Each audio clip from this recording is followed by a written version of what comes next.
Welcome to the Lance Wallnau Show. Today's a little different. As you can see, I'm in front of my whiteboard, which isn't really a whiteboard. It's a glass board that I draw on. And I was just doing a class right here, and then I said, get me the AI notes from my flash talks. I do these flash talks with Gene Bailey, and we're on the road with Flashpoint. And I love them because they're an energetic group. And I'm looking at the flash talks I've got here, but the notes are hilarious. I have to read to you what artificial intelligence thinks I'm talking about. It says here, Lance believes he has an unfulfilled prophetic purpose and will be brought before Caesar in Rome. Obviously, I'm talking about an unfulfilled prophetic purpose and how Paul had to be brought before Caesar in Rome. This is what I love the most. Lance talks about the centurion on board the ship along with the pharmaceutical representatives. I can't wait to see exactly what I said that AI thought I'm talking about the pharmaceutical. I think I'm talking about Pharisees, not pharmaceuticals. Anyway, in an age when there's a lot, when AI is like this, you're going to have to go back to ancient principles. The Bible says something in the midst of shaking. The prophet Haggai said, the silver is mine and the gold is mine. That's why I keep telling people, whatever's happening in the United States right now, you need to take a look at lancewallnau.com/gold. Go look at our basic report, our fundamental report, 20 pages on why gold and silver and precious metals is a great, stable store of value, and markets are fluctuating and there's all kinds of disruption. I'm saying that gold has been going up for the last year for a reason, because people don't trust the economy. They don't trust the future. They think America's on the wrong track. But all the banks globally buying up the gold. Why? There's stability there. Go to lancewallnau.com/gold and read the report and understand why it's important for you to be thinking about that same strategy. Now let's get into today's Flashpoint, which I guarantee doesn't have pharmaceuticals on board Paul's ship to Rome. All right, would you please welcome one of my best friends in the world. Just don't tell him. Lance Wallnau. Hello, hello. Thank you, thank you. Yes, Gene and I we've been building a relationship over the years, from our early days of his abuse. Well, this is an interesting podium to work from. And I'd like to share with you how to get a good sermon. All right, so for those of you that are online that won't be here tomorrow for our secret meeting, you see what we do in Flashpoint on the road is we have secret meetings. And I am speaking at the secret meeting tomorrow, which isn't broadcast. But I'm going to tell you the point of the secret meeting tomorrow. Watch the fan turn the pages. All right, if you've got a Bible, this will be brief, but I don't want you to miss this. Acts 27. How many of you really sense that America is a prodigal nation? Now, how did the prodigal son, your prodigal children, the prodigals you're praying for? Here's the funny thing. I remember a preacher told me once, when you're praying for your prodigal husband, prodigal son, prodigal whatever, the temptation is to intervene, to get them out of their misery. But he said something I'll never forget. He said, don't fix the fix that God fixed to fix them. In other words, if someone's in a fix or a difficult place, don't fix it. How many of you ever bailed someone out only to have them go back in again and again and again? And the Lord finally says, stop. Why? Because there's a certain education that comes from the consequences of bad choices. And America has spent $35 trillion in order to keep itself from experiencing the consequences of stupid policies and ideas. At some point, we'll go broke as a nation, not a negative confession, and economic calculus. At some point, you run out of money. Or 30 or 40 nations get together and decide they're not going to accept your dollar anymore because they think you're fiscally irresponsible and your house is on fire. That's where America's at right now. Here's what I want to tell you. The prodigal nation, like a prodigal son, can only come to itself when it's experienced enough reality therapy that it realizes it needs to change. You've got to toughen up, church, because you're on board the ship, whether they like it or not. They don't know who we are. They put movies out on us. They call us Christian nationalists, terms that we never use, by the way. They put on us. They have all kinds of paranoia about what we represent. But still, their deliverance is the fact that we're on board this ship. And the proof of that is a great story, and it's in the book of Acts, where the Apostle Paul is stuck on board a ship. And what I want to do right now is I want to talk to you about how to connect your life, your giving, your offering of yourself to the Lord so that it brings deliverance to you and your family. That's what we've got to learn. Paul was on board a ship he didn't want to be on.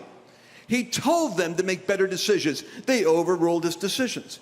He knew what they needed to do, but they didn't want to listen to it because there was a fanatical rabbi in the basement, and he was on his way to Rome for a trial anyway. They had a brand on him. He didn't have any equity on board that ship. However, when the cargo got lost and they got caught in the storm and they feared for their own lives, they remembered the fanatic that told them they should have stayed in the port, because if they took off and didn't do what he said, they could possibly experience the loss of life. And sure enough, Paul, in this one great verse, a pivotal verse that I pray happens in America and happens in every home, Acts 27:24, an angel comes and answers Paul's intercession, his apostolic travail on board that crazy ship. And the angel breaks through and says, "Fear not, Paul, you must be brought before Caesar. And lo, God has given to you all them that are now sailing with you." What an interesting shift. The moment the angel came on board, it was as though God said, up until now, you were a hostage on their nutty ship. From now on, they're a hostage on board your destiny. You've got to go to Rome, so God's going to save them. Let me tell you something. The secret sauce for saving America is the unfinished assignment of Christians in America. God will save this ship because your work isn't done in the earth. Let me say that again.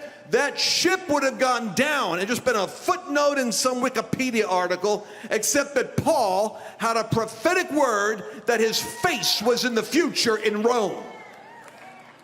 One time I was at a meeting where Kim Clement and I were about to go, great prophet of God. We were going to Detroit, and we're on our way to Detroit. And just a week before we got there, we were going to be introducing prophetic ministry. The pastor wanted prophetic ministry to the church. He was breaking the church open to understand the prophets are real. And a woman who had been instrumental in opening the door of the church to the prophetic message, she died 2 weeks before the prophetic conference started. Ooh, that's not a great way to start your prophetic church. So the senior pastor called up and said, "How do I explain this?" Well, one of the prophets went there. I think it was Bill Hammond was there the first week, and Kim Clement and I were there the second week.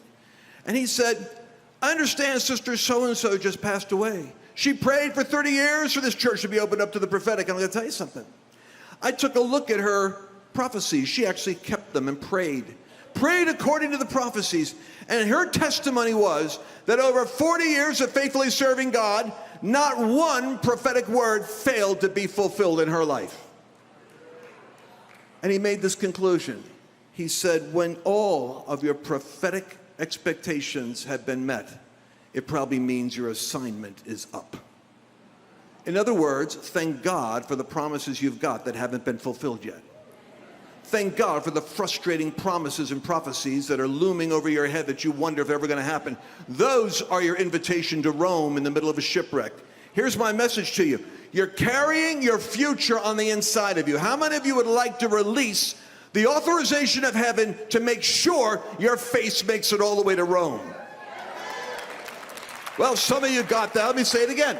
I found something out. My little Jewish background, you know, I've got an Ashkenazi Jewish heritage. I did a DNA test. I heard about my father was a long line of rabbis on my father's side. My dad was a bit of an irreverent fellow. He broke from the tradition. And I couldn't believe that I had a Jewish background. I looked it up, and sure enough, I've got family in Israel, and it's rabbis, of all things, Levites. So I took an interest in the Jewish part of my DNA, and it took me to the book of Hebrews, and I found something out. It says something interesting here. It says that when Abraham went to war, that he went up against 5 kings that had taken his nephew hostage. You are at war for your family's sake. When I think about it, I'm not that politically passionate. I mean, I care about issues, but you want to really know what keeps me out at my retirement age, risking my life and making new enemies every day? What keeps me motivated is my children and now my grandchildren. Because I've had a good life, and I cannot stand cowardness in my own life when I pull back from the conflict so that they have to face the demons I refuse to slay. Abraham went to war for the sake of his nephew. If you're like Abraham, then you're going to do this thing you've got to do in America for the sake of the family. Now, Abraham, after he takes on those 5 kings, has a sober mourning. He took them on and beat them. But the next day, it was the realization, oh my gosh, have I made powerful enemies? You are making powerful enemies in America, by the way.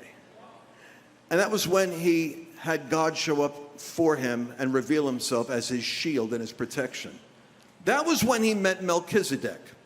In Hebrews chapter 7, this strange character suddenly steps out. He's only mentioned twice in the Bible. He steps out in history. You find out that after Abraham had accomplished his defeat of 5 kings, he's nervous about how he, with 318 people, is going to possibly deal with retribution once they get organized. He did a night raid. This is when he runs into Melchizedek. The Bible kind of clearly says this is a priest, an unusual priest. He was a king and a priest. He was both a ruler and a priest, a strange alchemy. And he has no lineage. He had no beginning, had no end, and that's why many theologians believe this isn't Seth or one of the sons of Noah. This was a theophany, or what you could say is one of the rare appearances of Jesus showing up in the Old Testament. Why would that be the case? He meets Abraham, and he blesses Abraham, the friend of God, the man closest to God on the earth, and the Bible says clearly the greater blesses the lesser. So whoever this guy was, he was greater than Abraham, the friend of God, and Abraham gives him an offering.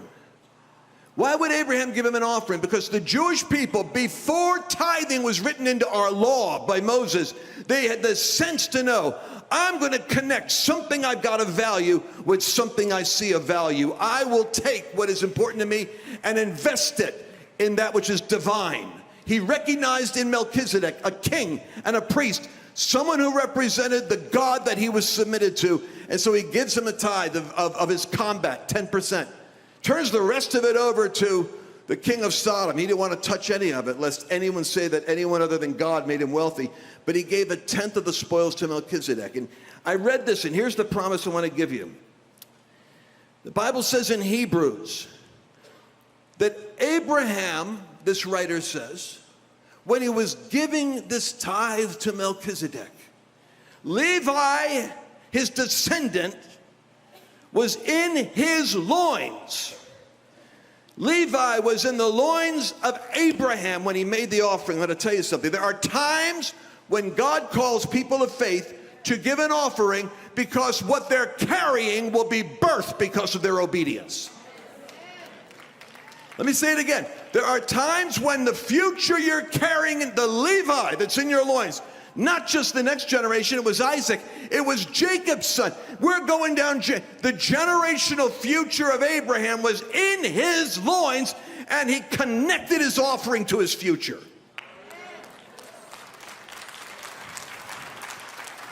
America needs believers who have the hardiness to say, we're going to stay on board the ship, not wig out, freak out, or break down, or backslide. We're going to stay in position because we have an unfinished assignment. This gospel of the kingdom shall be taken into all the world and preached, and then shall the end come. And the United States is still, to this day, the greatest, most powerful missionary, electronic, televised, financial support of the global work of the church. You've got more nations praying for America's election than you have evangelicals praying for it. Because the world knows what's happening in America will affect them. So I expect divine intervention, but here's what I'm telling you. Your future, your face is in Rome, like Paul's. The shipwreck can be averted. The disaster can be overruled. A nation of bad decisions who deserve a shipwreck can be saved because of your unfinished assignment.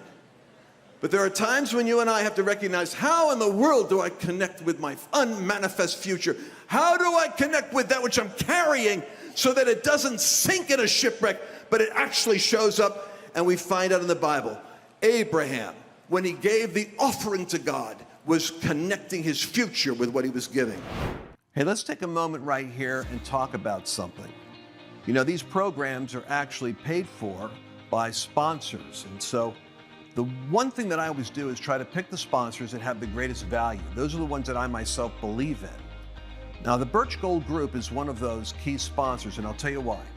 The economy is the area that I'm the most concerned about in terms of instability in the future. Do you know that right now, China and Russia and India is meeting with Saudi Arabians and South Africans to create an alternative economy, to basically crush the dollar. This is going to have a massive effect on the stock market, on real estate. It'll be a real shaking. But you don't have to be shaken, because there's a way you can protect your retirement, your 401ks, your IRAs, by connecting them in with gold. Gold is unique in history in that it's a place of stored value. In fact, those BRICS nations of Brazil and Russia, India and China, they're going to be backing themselves with, guess what? Gold. So be smart.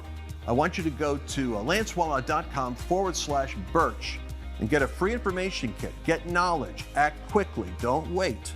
And they're going to be able to help you make a great decision on what to do. Remember, that information is free with no strings attached. Do it now, lancewallnau.com/birch.